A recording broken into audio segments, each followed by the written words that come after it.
নমস্কার বন্ধুরা, আমি সুস্মিতা বাংলা ক্যানভাস চ্যানেলে সকলকে স্বাগত জানাচ্ছি।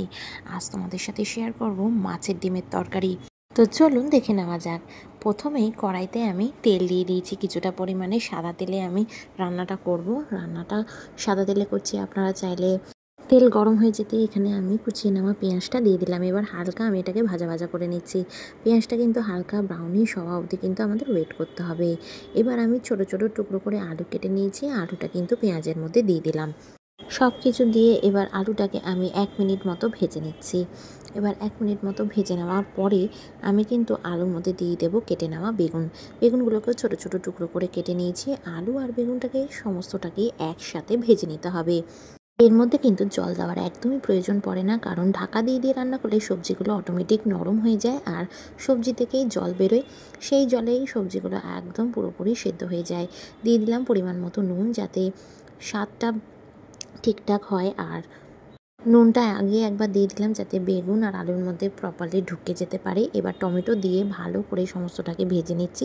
টমেটো দেওয়ার পরেও কিন্তু অল্প নুন দিতে হবে, যাতে টমেটো থেকেও ভালো মতো একদম জল বেরিয়ে যায়, টমেটোটা নরম হয়ে যায়। এবার ঢাকা দিয়ে রান্না করে নেব 3 মিনিট।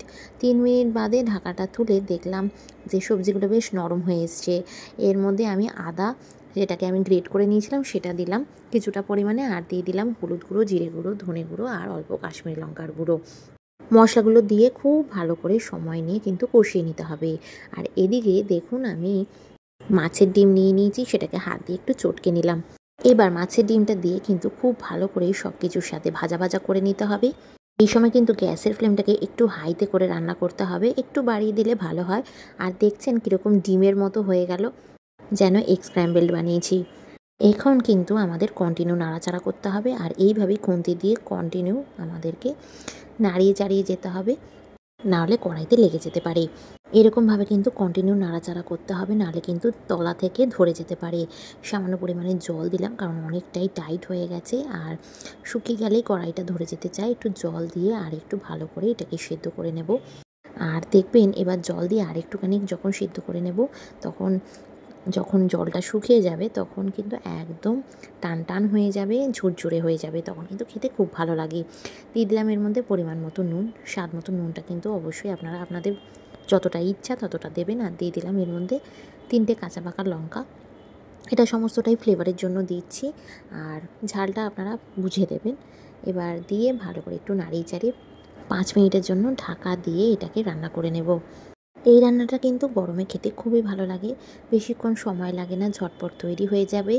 আর বেশি মশলাও প্রয়োজন পড়ে না, খেলে কিন্তু খুব ভালো লাগে। অবশ্যই গরম ভাত বা রুটির সাথে দারুণ জমে যায়। আর এটা একটুখানি টান টান হবে। আর আমি ঝোলটাকেও টানিয়ে নিয়েছি, আর নামানোর আগে একটু সামান্য পরিমাণে ধনেপাতা দিয়েছি। আপনারা চাইলে আরও টানিয়ে নিতে পারেন। আমরা যেহেতু একটু ভাত দিয়ে খাবো, তাই জন্য একটু সামান্য গ্রেভি রাখলাম। এইভাবে যদি আপনারা রান্না করে নেন, এর টেস্টটা কিন্তু অনেক গুণ বেড়ে যায়। কথা দিচ্ছি, এইভাবে যদি বানান তাহলে ভাতের সাথে বা রুটির সাথে যার সাথে এটা পরিবেশন করবেন আপনারা চেটে পুটে খাবেন। ব্যাস, তৈরি করে নিলাম অসাধারণ টেস্টের, দারুণ খেতে মাছের ডিমের তরকারি। তাও আবার আলু আর বেগুন দিয়ে, বেশি কিছু সবজিও লাগে না, খুব ভালো লাগে খেতে। আশা করি আমার ভিডিওটা আপনাদের ভালো লেগেছে। ভালো লেগে থাকলে অবশ্যই কিন্তু লাইক, শেয়ার অ্যান্ড সাবস্ক্রাইব করতে একদম ভুলবেন না।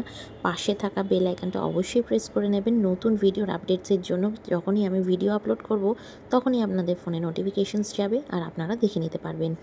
খুব ভালো থাকবেন, সুস্থ থাকবেন, সাবধানে থাকবেন। দেখা হবে নতুন রান্নার ব্লগে। টাটা।